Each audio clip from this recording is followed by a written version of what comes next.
Welcome, everybody, to Ripple Intent Podcast. I'm one of your co-hosts, Kyle Makrowski. With me today is John Grant. John, please go ahead and say hello. Welcome back, listeners. Welcome back indeed.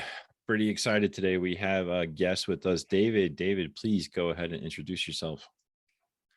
Hey, guys. Thanks for dialing me into this. I've been looking forward to this. I'm David Sharrock. I've been in the business 30 years. Mostly in pre-construction. I've had the opportunity of working in the Denver market mostly, and a little bit of exposure to some work in Asia as well in the European markets. And it's this topic we're on today is a real universal topic. So I'm definitely excited to dive into it. I am too, man. It's good to have you on the podcast. We've known each other for 7 years now. You came to the first and helped pull off the very first symposium in Denver way back when, and been involved. And then you left for a while to go, but that's a cool story. But to go over to Europe, and then you came back and you re-engaged with us, and here we are. So really happy to have you. Some of you may have crossed paths with David along the way, either at the symposiums or he's facilitated many events for Ripple Intent. So yeah, this is gonna be a great conversation. And yeah, let's jump right in. So thinking about and talking about the topic that you teed up, we really wanted to dive into the concept of value today. We hear that word a lot. It gets thrown around a lot. It's used quite a bit. And yeah, we just wanted to unpack the word value and talk about what it means to us, what it talks about, a variety of things, how it impacts us, our behavior on teams, on projects, at work, how other people see it, and so forth and so on. So yeah, without any hesitation, let's go ahead and jump right in. You suggested the topic, David, so I'm going to put you on the spot and say, why is this one, the concept, the topic of value, important to you? Why does it resonate with you? We brought this up. I've been looking back at my notes. We had a breakfast club, October of 21. And we used value as the conversation then, and if I recall, I brought it up for that breakfast as well. So it's been ringing in my ears now for a long time, and there's a lot of reason for it. It's a powerful word that's used in reference to lots of different topics. And it can be used loosely. It can be very powerful if there's groupthink behind it. It can be very dangerous if it's managed only in a silo. And so at the Breakfast Club, we spent some time trying to define value, and it became very, very clear in that meeting that there isn't a definition. I mean, you can look in Webster, right? And Kyle, I know you already have. And there's definitely something there, but what we as individuals or collectively as groups value is a moving target, and it requires us to think about it and to have conversation around value before we start to assign if something is valuable or not valuable. And the reason I brought it up with this one is I'm working with a group on the concept of target value design and target value budgeting. And that really, in the construction world, it gets right down to it, right? What's valuable is money the value, or is it the design? Is it some combination of design, schedule, money, and driving a conversation amongst a group of people before you start to identify targets associated with design or budget? Well, it's interesting then, David, right? So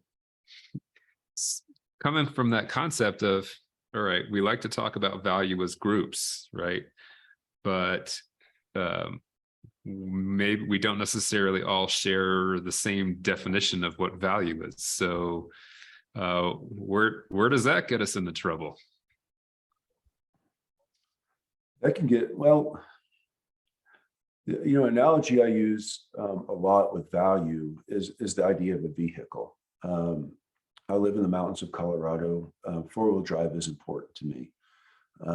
Someone that lives in a space where they're looking for fuel efficiency, that might be a value to them. The assignment can be very, very specific when it's with a vehicle. So let's take that concept and let's apply it to a building, right? So I'm a pre-con person, so I'm thinking in the early phases, and is it valuable to slow down and really figure out the most optimum design and sacrifice potentially some time? Or is it more valuable to get something onto market right away? That's a conversation that happens often and changes by perspective. Is it valuable for the outside of the building to have to be really nice and to draw people in, or is it not? That is a conversation to be had amongst the team working on the project to start to assign some value in terms of verbs or in words and concepts to create some version of a collective understanding. All right. So you picked on me before about looking up the definition, and yeah, I got it. So you mentioned money, and there's certainly a money to a component to it, but as a verb, the word value is the estimate, the monetary worth of something. Costs whatever it is, it's got a dollar amount assigned to it. And I think we see that used a lot when it comes to value. That's the easy one. It's easy to put a value on something. Now, depending on what you buy and sell online, some people value certain things higher than others, for sure. And then another definition that is listed under Webster is to consider someone or something to be important or beneficial. Now, it doesn't talk about that importance or beneficial characteristic as monetary. Though it's easier for us to go to the monetary solution, right, or the monetary application of the word value right away. We talk quite a bit about how do you get an alignment of what people perceive value to be. And that is very challenging. Do people know? So let's take a project, for example, since you start going on the project route. Take a project, for example. Do people know or infer or assume that we all know what each other values on the project? Or if we do these things, X, Y, Z, then we achieved value. Is that inherent? I don't think so. I do think that we go down that path. And there's a lot of assumption of what we believe the other person's value understanding might be, and that's a dangerous place. How so? Well, in this, you miss, right? You get into a situation like this where you're assuming what somebody is valuing in a project, and assuming that will lead you into taking action. And as you take action, things start to progress. And the further away you continue your action without understanding the value that you're working towards, you can drive into holes. You can design incorrectly. You can not understand that maybe budget isn't the primary driver, and that the aesthetics of the building is. But spend the entire time trying to make it as inexpensive as possible. I mean, it's an endless rabbit hole if you're not paying attention to it. It is, but it's a really simple word. It's the word value. How hard could it be? It's only 5 letters. Well, that's very true, and I think that's part of the challenge that we run into, is because it does seem like a pretty simple thing. I've been listening to the Ripple Intent podcast and have been involved for a number of years, and we spend a lot of time looking at very simple words, and then diving a little bit deeper into the context of it. Risk was recently covered. mistakes, right? And on the surface, the word risk, and you looked it up in that particular podcast, and risk is a negative connotation of the potential of harm happening. And we as a group have expanded that concept. And the same thing happens here at Value. It's as on the surface, it's very simple, and yet the easy definition is money. But all right, so let me pause because you're going right there. Let me ask you this: so when a contractor and architect propose on a project and they say we're going to drive value into this project, because we hear that phrase all the time. And for those of you who can't see, which is pretty much everyone listening to this, David just smiled very big. We drive value into the project. Our group, our company, our organization we will deliver this project by driving value into it. What does that actually mean? I think everybody would go, yes, good, value. And then you go, all right, now let's do that. What is that? What does that even look like? I think they're taking David's 4-wheel drive vehicle, and that's how they're accomplishing it. It could be. That's right up there with me is value-added services. Let's give them value-added services. Oh yeah, what does that mean? I don't know. I want services that don't have any value added. or the other favorite of mine is value engineering. Let's engineer out all the value is how I think of that one. Right. So if there's anybody out there who has no idea what that is and not in construction, just think about this. So we say, I want to buy a car. I'm going to keep going with David's car analogy. I want to buy a car and I want all these things. And then someone says, well, guess what? You can do that, but you can't afford it. So what do you start doing? Well, I'll buy cheaper tires, or I'll have a cheaper radio, or I'll get cheaper interior, or I'll get cheaper this, cheaper that. So you just start degrading or downing the overall quality of materials, pieces, or parts, and you get to the car that you can actually afford. And so in the design and construction industry, we have a very fancy term for that called value engineering. It's a nice, another way to translate it into English is cost cutting. I'm going to remove things out of the car to make it cheaper so you can actually afford it. And oh, by the way, the car you originally wanted has nothing to do with the car you're actually going to be able to afford. But we value engineered your way to get there. Right. To whose value?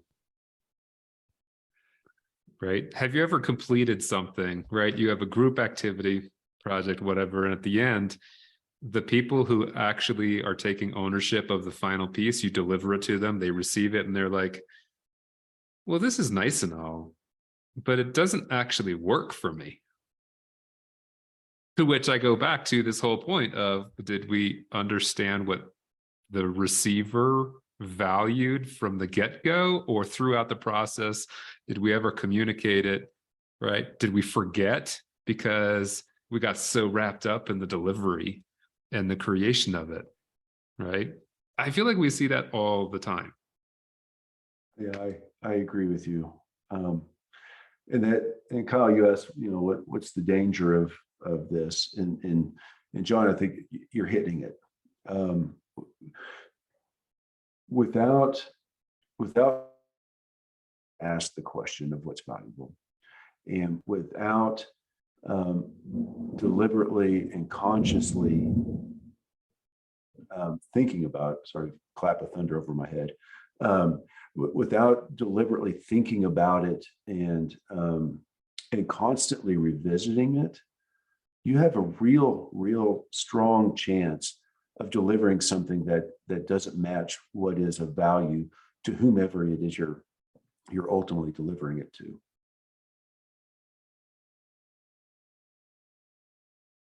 Why do you think it's hard for people to articulate what's of value to them in the workplace? Your car example is easy. It's pretty straightforward. But at work, it seems to be more difficult.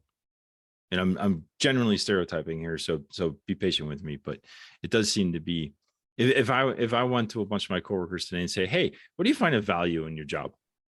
Or what do you find in value today? What was valuable today? Besides like paycheck and I get to go home on time, some basics, it would probably be a tough question. Probably because we never really paused to think about it.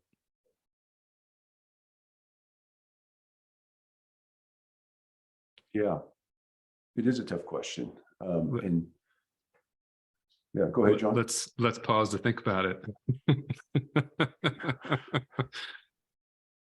It's not so much the question about what do you guys value at work. The question's more of what would be how would your colleagues or your teams or the people that you work with outside or within your organization, how would they respond to a question like that? Like you probably know some of them well enough to be able to project and say, I like this or I like that.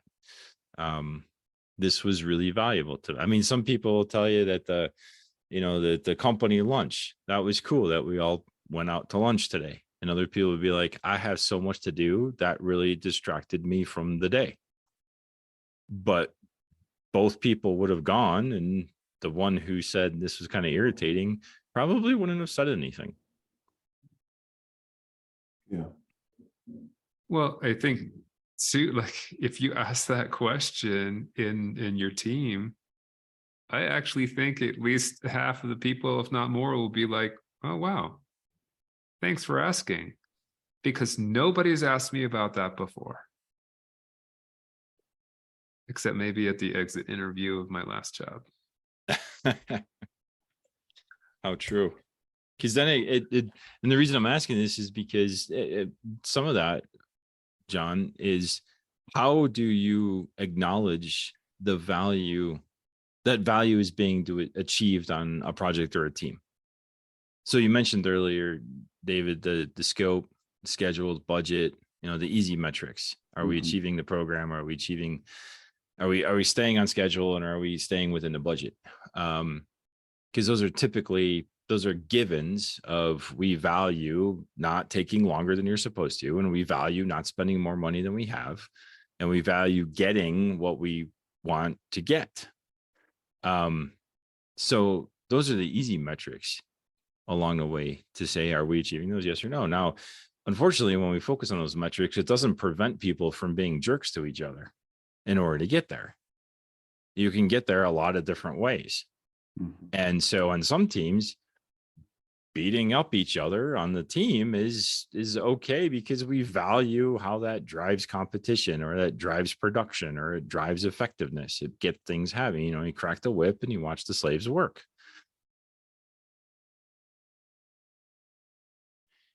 But we don't always explicitly state that.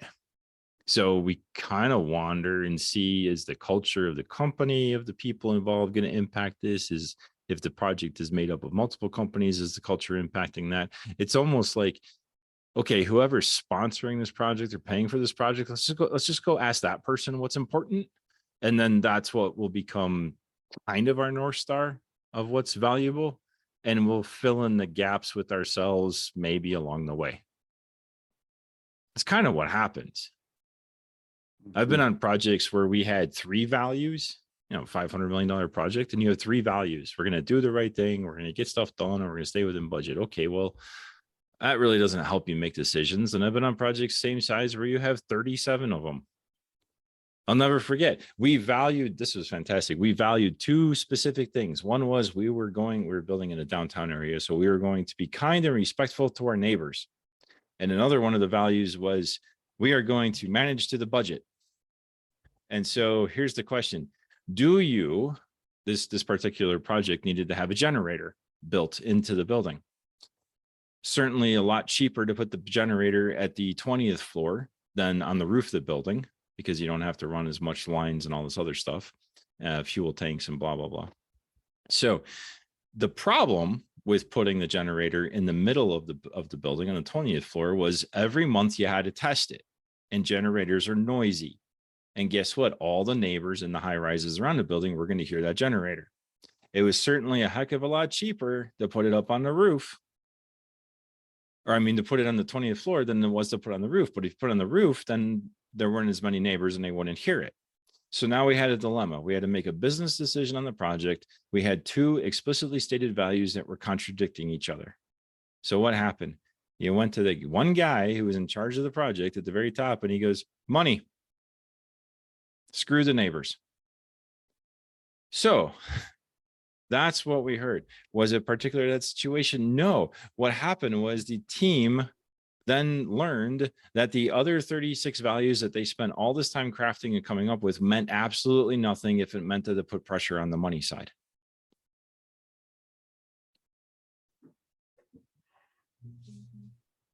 So it's unfortunate way that values are received, but it goes back to my point of does the project sponsor or whoever is the highest up on the project team, are they the individuals who set the values in a situation where you don't articulate them along the way, or at least up front? Yeah, that makes me think about two aspects of value, and I'll use the word desirable and desired. As you described it with that project, you came up with, I think you said 32 desirable values, right? That was a collective think. And if as people living and working in this downtown area, that's how you felt with this example. But what was truly desired was money. And the spending time, in this case, it was pressure tested and it became very clear very quickly. But spending time to think about those differences could be helpful. We can, as a group, think about what is desirable, but what is truly desired by the people who are owning this building, taking benefit of the building, or whatever project that we're working on.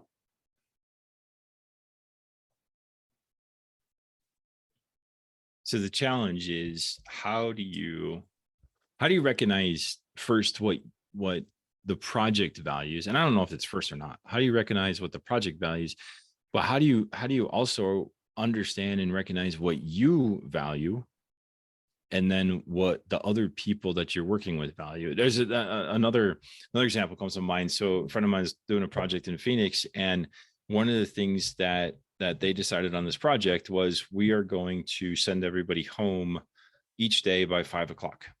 We're not going to let people work late. We want to respect, we don't want to have overtime, not because of budget purposes, but because we want to respect a healthy work-life balance.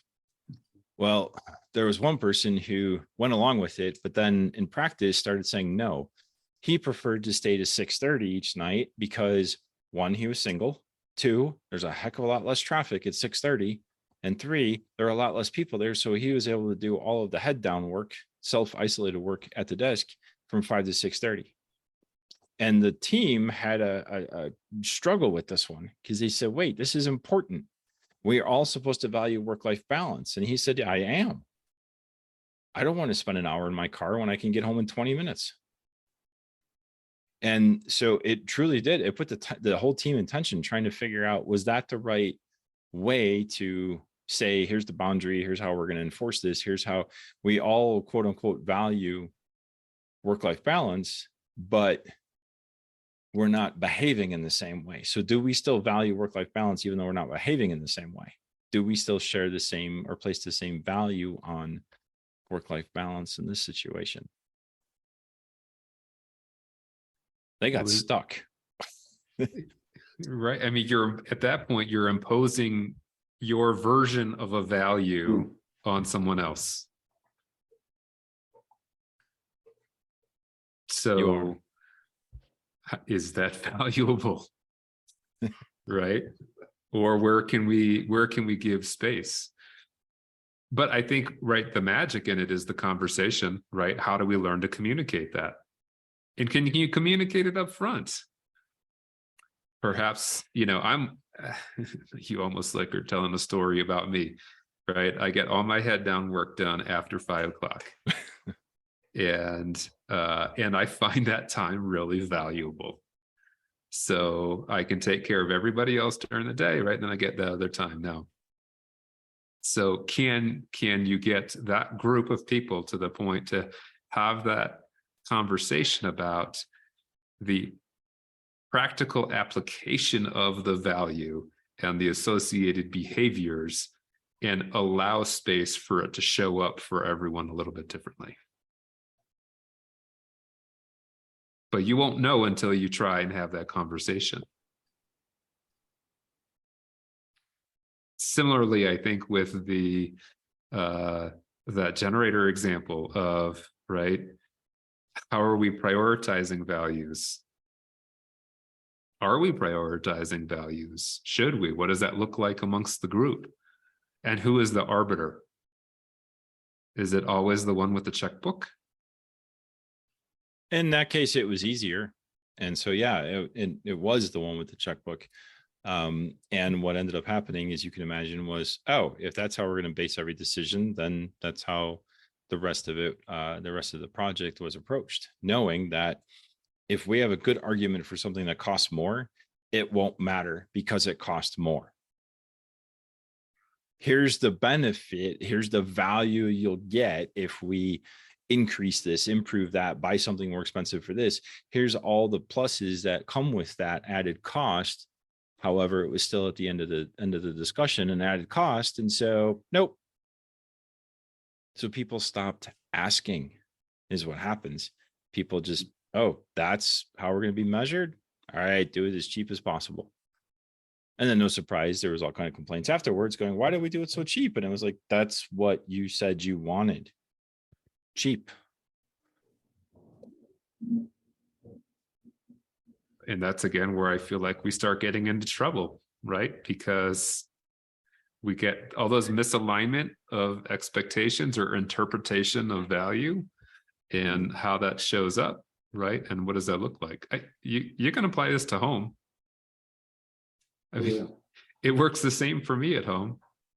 My wife is notice thrifty. he gets a little quieter there so she doesn't hear him explaining this part. Go ahead. That's right. So I'm just going to talk quietly so she can't hear me now. This is recorded, you know. So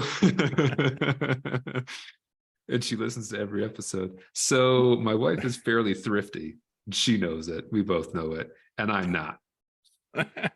So I place a different value if we're going to go, whether you're purchasing a thing or we're having an experience, right? I'm like, all right, so, back to the vehicle. I'm looking for the all-wheel drive, the four-wheel drive. I went electric. It was important for me to go electric, right? And like, oh my gosh, well, there's a price tag that comes with that. And what about all the other things that come along after? And I'm like, yes, I know. But my value is for X, Y, and Z, right? And it's not so much on the cost of the thing. I mean, we're fortunate that I can think that way, but right, same deal. How are we having the conversation about how can we agree upon a mutual definition of value, and then prioritize all those different components and make decisions that are beneficial to the group. And that makes me think about, let's look at the bright side of this. What happens when you do have alignment? And how cool is that? And if you're in the construction and design industry long enough, hopefully you have 1, 2, or 5 of these types of projects. I had one early in my career. The owner's rep is a design build project and said, listen, it is for a middle school, high school, middle school. And he said, what I really want is for this just to be a cool school. All decisions were made around that concept of, let's just make this a really cool school. Do we make the building a lab? And we did some of that, right? So you could see the mechanical, the electrical, and the functions of the building. We did it with how to keep the students engaged as they moved from one space to the other, and the faculty and how they would move around. And it was all around the concept of a cool school. And that's an example of a group of people who truly aligned around a value or a handful of values associated with it being a cool school. And those happen, right? Where you have a group of people who can have a conversation about what's valuable to them, what's valuable to the project, and get alignment on it. And boy, when that happens, that's fun. That's the real joy of the work that we do. That is so true. When you have the conversation up front, and it's more specific than the example I shared earlier about we're all going to meet the budget, we're all going to have fun and keeping it super, super high level. But it's also not as particular as we're all going to wear red shirts on Thursday because we value red shirts. There's something in between the effort that pays off for the level of detail for a group of folks who are working together in a group. If you can get to that right sweet spot of not too detailed yet not too loose, then that alignment, you're absolutely right, man. It drives and creates some awesome experiences.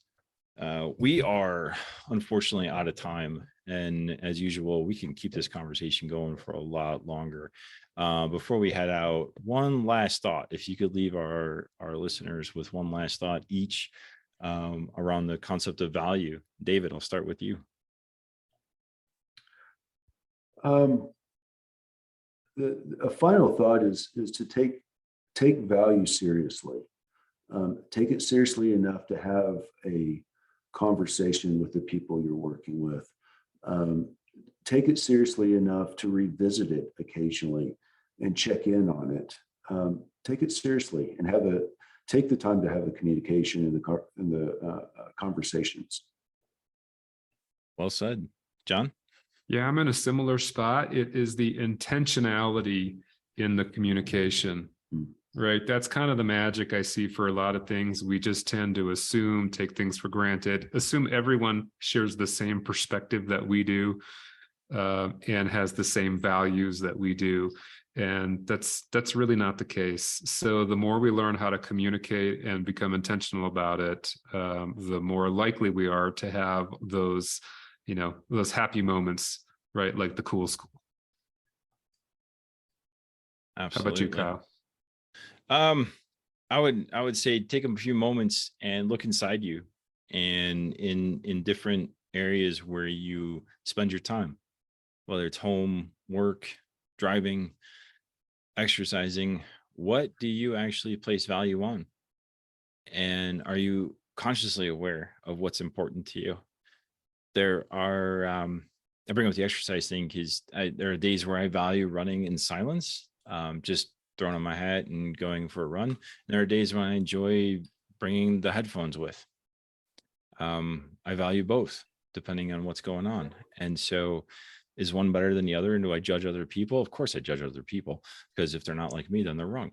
But no, it's do I send messages when I value one over the other, or am I, so where else am I doing that? Where I seem to appear to value two different things to an audience or to people who observe me. And am I doing that intentionally, or am I causing confusion? So that would be where I would leave it. And with that, this wraps up our episode today. I want to thank Jon, thank David for joining us. Really appreciate your thoughts and your insights, David. This is like you said, on most of our conversations, a lot of our breakfast clubs do explore what appear to be very simple, surface level words, but are actually very deep, complicated topics. And so appreciate you driving this one back in the day when we first came up with it, and delivering it and joining us for our podcast. So with that, don't forget, check us out, our website, ripplintent.org. You can follow us on LinkedIn, follow Jon, myself, and or Ripple Intent. And with that, until our next podcast, stay well and keep trying to put what we do into practice. Talk to you all soon. Take care.